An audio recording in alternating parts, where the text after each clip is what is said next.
My attention was suddenly diverted away from Daddy Phil when a frantic-looking and winded Meek came skidding to a stop on the wet concrete floor after running into the changing room. He positioned himself near the middle of the room and bent over. With hands on knees he panted for air as he quickly scanned the room. "Oh, there you are," Meek wheezed when he spotted me. He crossed over to where I was sitting, still wearing nothing more than the towel. "You all right?" I asked him. "Me," he grunted with mild shock. "Someone told me you nearly drowned." "Drowned?" I laughed, half amused. "I only choked on a little water is all."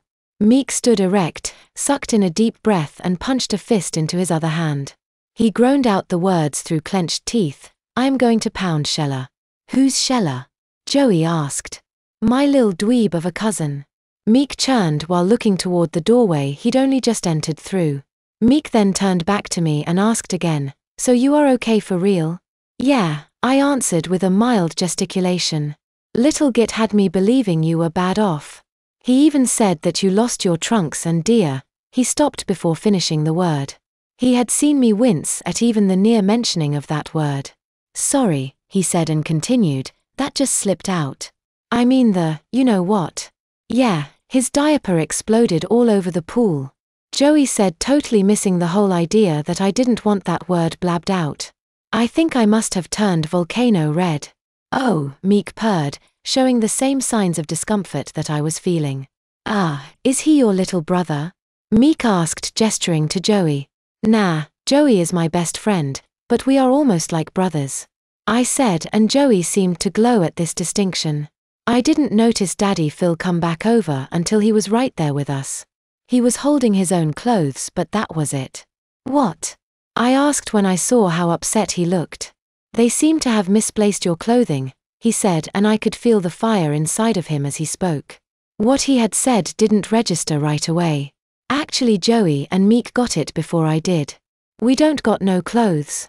Joey asked, almost sounding glad of that fact. "They lost someone else's clothes again?" Meek barked in disbelief. Daddy Phil looked at Meek as if to say, "Who are you?" But he didn't actually say anything. "Daddy, this is my new friend Meek. He's a surfer like me," I said. "Ah yes, I saw you two surfing together today," Daddy Phil said while extending his hand to shake Meek's. "Nice to meet you, Mr. Holloway," Meek said politely.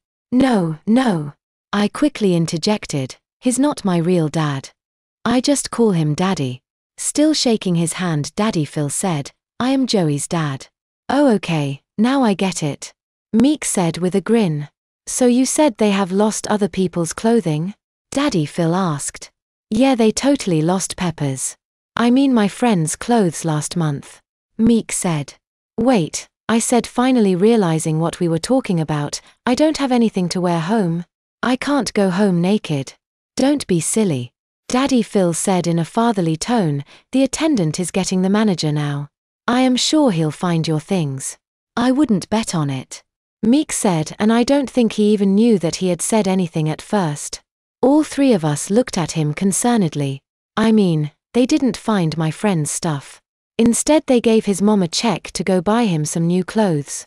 Suddenly I became very concerned of the fact that all I had to wear was a towel. The idea of going shopping for clothing while wrapped in a towel when the weather was still not all that warm was not very appealing.